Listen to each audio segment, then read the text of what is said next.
আর দর্শক হিসেবে আপনারা চাইলে আপনারা আন্দোলন করেন, দাবি তুললেন না। এটা আসলে শামীম হাসান সরকার আর অমি বলতে পারবে। আর দর্শক হিসেবে আপনারা চাইলে আপনারা আন্দোলন করেন, দাবি তুললেন।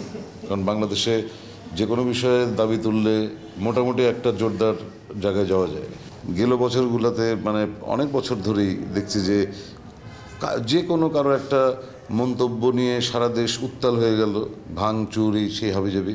কিন্তু আসলে আমরা তো জানি যে প্রতিটা বক্তব্যই আসলে খণ্ডিত অংশ নিয়ে মানে সবাইকে উত্তেজনা সবার মধ্যে ছড়ানো হয়। তো এটা আমি না, এই ভিকটিম সবারই।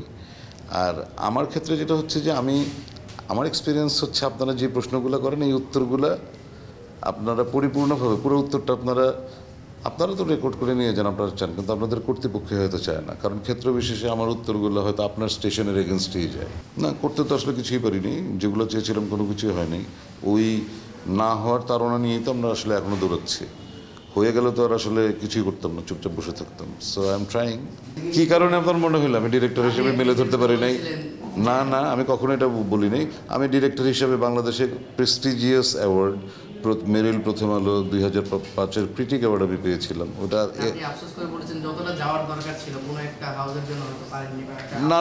না, আমি এই জাতীয় কথা বলিনি। আমি বলছি যে আমাকে অনর্গল আসলে প্রতিকূলতার বিরুদ্ধে মানে ফাইট দিয়ে চলতে হচ্ছে।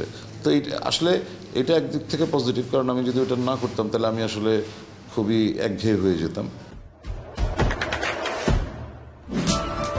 দেশে দেশে সবার সাথে দ্য নিউজ।